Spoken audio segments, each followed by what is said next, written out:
बुलढाणा जिल्ह्याचं तापमान दिवसेंदिवस वाढत आहे. 37 डिग्री सेल्सिअसवरून तापमान जवळपास आता 39 डिग्री सेल्सिअसवर पोहोचलेलं आहे आणि याचा थेट परिणाम जो आहे तो शेतकऱ्यांच्या गुरावरती होतोय. विशेषतः दुधाळ जनावरांवरती होते. दूध उत्पादन घटलेलं आहे.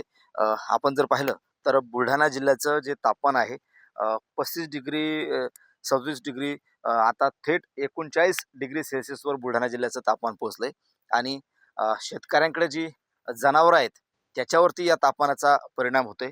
विशेष म्हणजे ज्या शेतकऱ्याकडे दुधाळ जनावरं आहेत त्या दुधाळ जनावरांवरती या तापमानाचा परिणाम होत आहे. दूध उत्पादन घटलेलं आहे त्यामुळे शेतकऱ्यांचं मोठं आर्थिक नुकसान होताना आपल्याला दिसतंय. मात्र कृषी विभागाकडनं अद्यापही किंवा पशुसंवर्धन विभागाकडनं अद्यापही शेतकऱ्यांना कोणत्याही प्रकारचं मार्गदर्शन उपलब्ध झालेलं नाही. आपल्यासोबत शेतकरी वसुदेव सोळंकी आहेत. नेमकं काय परिणाम झालाय तापमानाचा? दादा मला सांगा की तुमच्याकडे जवळपास 3-4 जनावरं आहेत, दुधाळ जनावरं. बऱ्याच दिवसापासून तुम्ही दूध व्यवसाय करताय. तापमान वाढलेलं आहे. काय नेमका परिणाम होतोय तुमच्या दुधाळ जनावरती? दूध घटलंय का?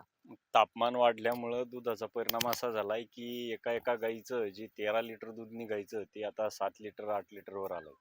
आणि 3-4 गायी आहेत आपल्या, तर 3-4 गायी जवळजवळ 8 ते 10 लिटरचा फरक जाणवायला लागलाय 8 दिवसात दुधाचा. साधारण किती नुकसान उरलं? काय आर्थिकच्या स्वरूपात किती नुकसान? आर्थिक स्वरूपात जवळजवळ 400 रुपयापर्यंत नुकसान एका दिवसाला होऊ लागलंय.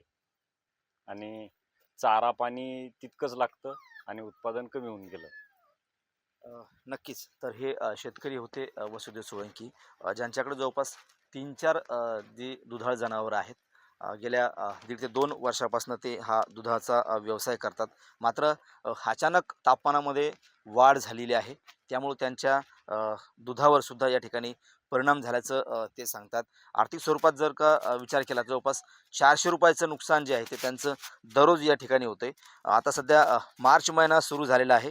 39 डिग्रीच्या वरती जे आहे ते तापमान सध्या जिल्ह्याचं पोहोचलेलं आहे आणि त्यामुळं शेतकऱ्यांच्या जनावरांवरती मोठा परिणाम होतोय. शेतकऱ्याचे जे जनावरं आहेत त्यांचा जो आहार असेल, चारा असेल किंवा त्यांची वाढ असेल आणि सगळ्यात महत्त्वाचं म्हणजे दुधाचं मध्ये सुद्धा घट होताना दिसते आणि त्याहीपेक्षा महत्त्वाचं म्हणजे प्रजनन क्षमता जी आहे ती जनावरांची त्याच्यावरती सुद्धा परिणाम होत असल्याचं आपल्याला दिसते.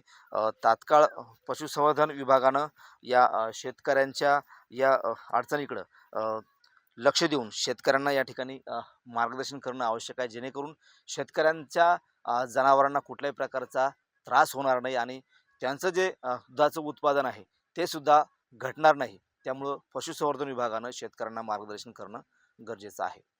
कॅमेरामन निलेश देशमुखसह गणेश सोळंकी, TVNN मराठी, बुलढाणा.